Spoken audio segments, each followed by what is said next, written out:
بسم الله الرحمن الرحيم. الحمد لله والصلاة والسلام على سيد الأولين والآخرين سيدنا محمد صلى الله عليه وسلم وعلى آله ومن تبعهم بإحسان إلى يوم الدين. Louange à Allah, le tout miséricordieux, le très miséricordieux, Seigneur de l'univers, le Créateur et le Puissant. Que sa bénédiction, sa salut soit sur les sceaux du prophète Mohammed sallallahu alayhi wa sallam, ainsi que sur tous les membres de sa famille jusqu'au jour de la résurrection.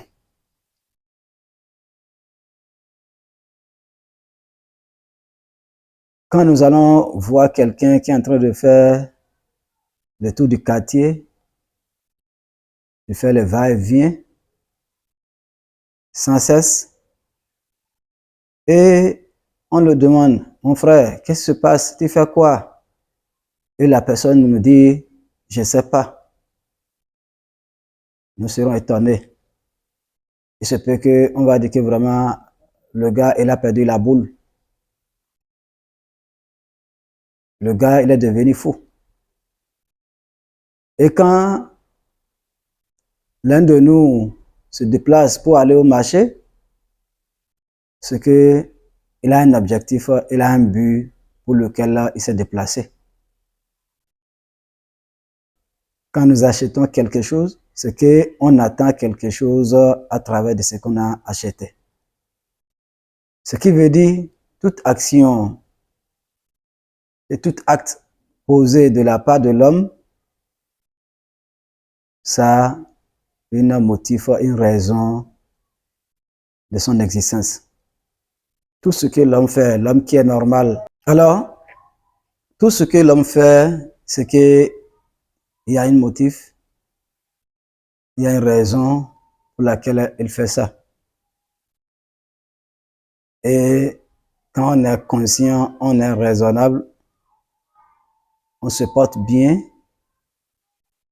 on doit mesurer nos actions afin de ne pas gaspiller notre énergie. Et pour que ce que nous faisons, ça nous apporte ce que nous attendons et ce que nous espérons. Également, Allah subhanahu wa ta'ala, il ne fait pas les choses en désordre pour s'amuser ou bien pour tuer le temps mort. Non.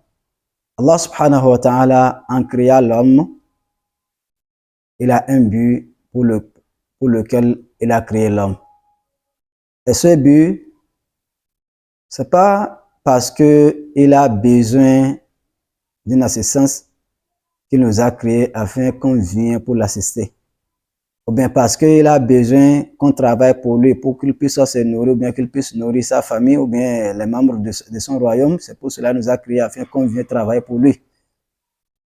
Et également, c'est pas parce qu'il a besoin d'assistance militaire qu'il a des ennemis puissants, il a besoin d'une foule qui va l'assister, qui va l'accompagner, qui va le soutenir pour qu'il puisse vraiment vaincre ses ennemis. C'est pour cela qu'il nous a créés, pour qu'on soit nombreux.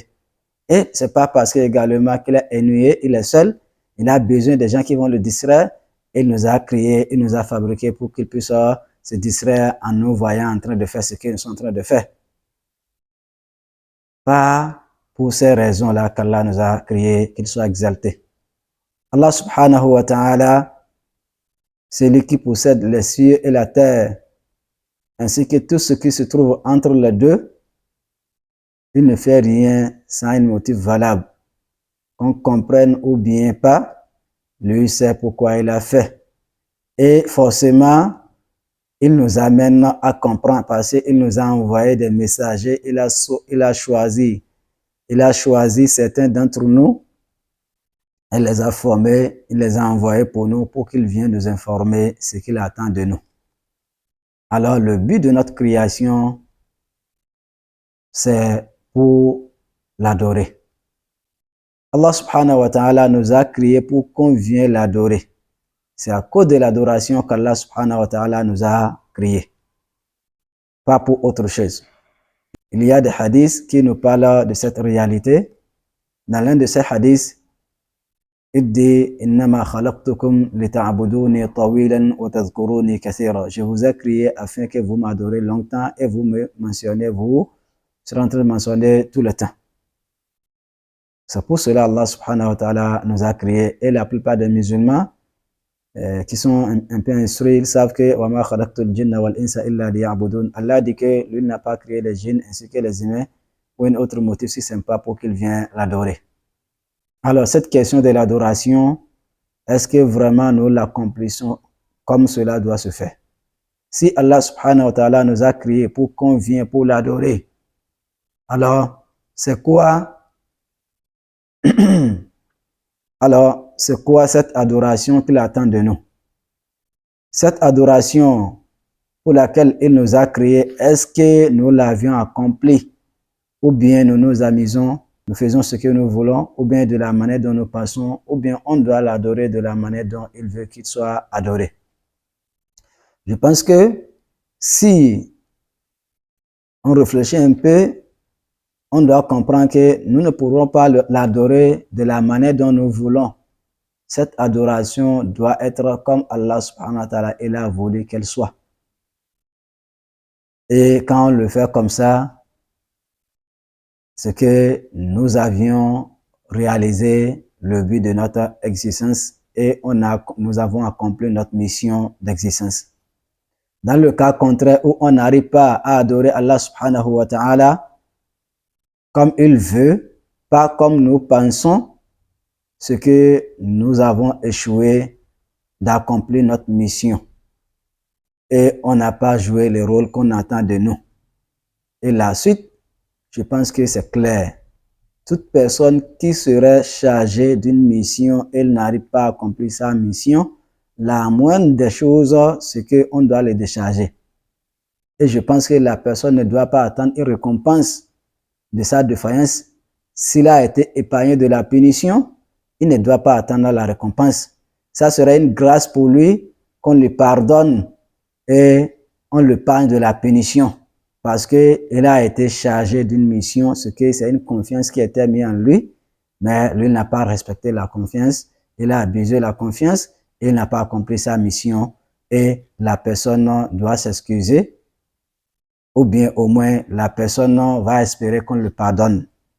Alors nous les humains, ou bien les musulmans et les non-musulmans, est-ce que vraiment la manière dont nous vivons, c'est de cette manière qu'Allah veut qu'on vive, qu'Allah nous fasse comprendre. Alors cela nous invite vraiment à comprendre qu'est-ce qui est l'adoration. Parce qu'aujourd'hui, si nous parlons de l'adoration, chacun a sa conception qui concerne l'adoration. D'autres, ils pensent seulement quand on accomplit les actes rituels, c'est fini. La prière, le jeûne, le mois de Ramadan, Hajj, Zakat, c'est fini.